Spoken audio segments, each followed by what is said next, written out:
গল্পের অভিযানে আমাদের বিশেষ নিবেদন ফুটপাতের জীবনের গল্প। শুরু করছি আজকের সারাংশ ফুটপাত। শহরের এক চিরচেনা দৃশ্য, যেখানে কংক্রিট আর ধুলোর নিচে চাপা পড়ে আছে হাজারো মানুষের বেঁচে থাকার লড়াই। সেই ফুটপাতেই রাত কাটে মীরা আর তার মতো আরও অনেকের। মীরার ঘর নেই, পরিবার নেই, কিন্তু তার আছে ফুটপাতের একটি ছোট্ট জায়গা আর 2 বছরের একটি কন্যা সন্তান, যা তার কাছে পুরো পৃথিবী। বছরের পর বছর ধরে মীরা এই ফুটপাতেই বসবাস করছে। দিনের বেলা সে ফুটপাতের এক কোনায় বসে চা বিক্রি করে।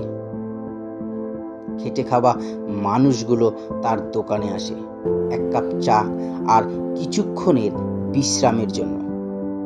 মীরার কাছ থেকে তারা তাদের কষ্টের গল্প বলে, আর মীরাও তাদের নিজের গল্পগুলো বলে, যেন সবাই মিলে ফুটপাতের ধুলোর সাথে মিশে এক হয়ে যায়।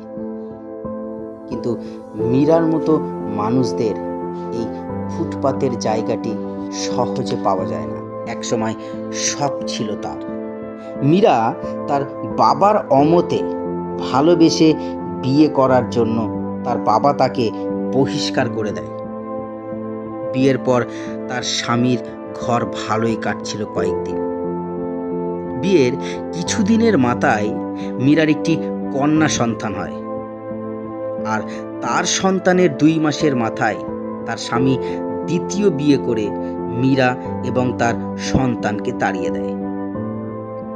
বাবার কাছে ফিরে যাবার তার মুখ নেই। সমাজ তাকে নির্লজ্জ ও বেহায়ার চোখে দেখে। শুনতে হয় তাকে নানান অশ্লীল ভাষা এবং কটূক্তি। ভেবেই পায় না যে এই 2 মাসের সন্তান নিয়ে সে কোথায় যাবে, কেই বা দাঁড়াবে তার পাশে। দুশ্চিন্তা ঘুরতে থাকে তার মাথায়। শেষমেশে তার আশ্রয় হয় শহরের পরিচিতি সভ্য সমাজের অট্টালিকা বিশিষ্ট বহুতল বাড়ির কোল ঘেঁষা চলার পথ ফুটপাত। জীবনের চাপে সে বাধ্য হয়ে এই ফুটপাতকেই নিজের ঘর বানায়। শহরের এই অংশে মীরার মতো আরও অনেকে ফুটপাতে বাসা বেঁধেছে। কেউ কেউ তাদের সন্তানদের নিয়ে থাকে, কেউ বা একেবারে একা। প্রতিদিন ফুটপাতে সকাল শুরু হয় নতুন আশা। মীরা নিজের চা বানানোর কাজ করে এবং তার সহযোগিতা করে তার ছোট্ট কন্যা সন্তান। আর তার সাথে সাথে ফুটপাতের অন্যান্য মানুষগুলো তাদের জীবন সংগ্রামে নেমে পড়ে। কেউ বেঁচে থাকার জন্য ফুটপাতে ক্ষুদ্র ব্যবসা করে, কেউ টোকাইয়ের কাজ করে। এই ফুটপাত তাদের একমাত্র আশ্রয়। কিন্তু হঠাৎ করে তাদের জীবনে পরিবর্তন আসে। শহরের উন্নয়ন প্রকল্পের আওতায় ফুটপাতের এই পুরো এলাকাটিকে পুনর্নির্মাণ করা হবে বলে ঘোষণা দেওয়া হয়। মীরার মতো অনেকেই শুনতে পায় যে তাদের ফুটপাত থেকে সরিয়ে দেওয়া হবে। মীরা কিছুটা হতাশা আর কিছুটা ভয়ে থাকে। তবে কিছু মানুষ তাদের পাশে এসে দাঁড়ায়। একটা নতুন রাজনৈতিক দলের কিছু করবে। তারা প্রতিশ্রুতি দেয়, তারা যদি সেই দলের সঙ্গে জড়িত থাকে তবে তাদের দেওয়া হবে বাসস্থান, দেওয়া হবে কর্মের জায়গা। এই প্রতিশ্রুতির লোভে তারা যেখানে ডাকে সেখানে এই ফুটপাতের বাসিন্দারা গিয়ে ভিড় জমায়।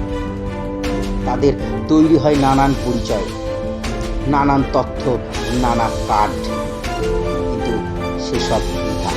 মাঝে মাঝে সাংবাদিকরাও এসে তাদের সাক্ষাৎ নেয়।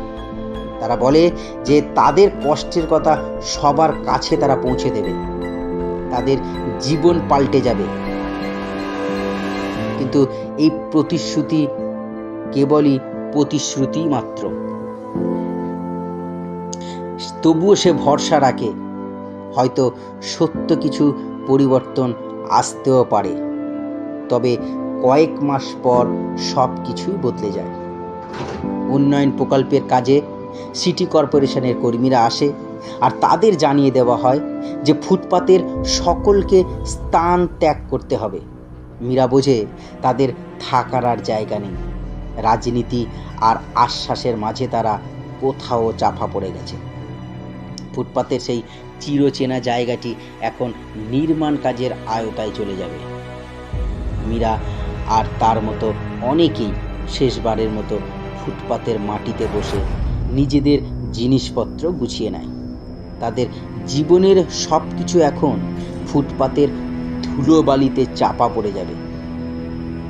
সিটি কর্পোরেশনের কর্মীরা মীরাদের জায়গা থেকে সরিয়ে দেয়। সে শেষবারের মতো চায়ের দোকানটাকে স্পর্শ করে, যেন এটি তার সাথে কথা বলে।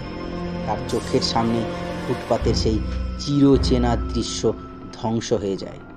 মীরা আর তার সঙ্গীরা জানে না তারা কোথায় যাবে, কিভাবে আবার নিজেদের জীবন গড়ে তুলবে। এইভাবে শহরের কোলাহল আর উন্নয়নের চাপে ফুটপাতের মানুষগুলো তাদের জায়গা হারায়।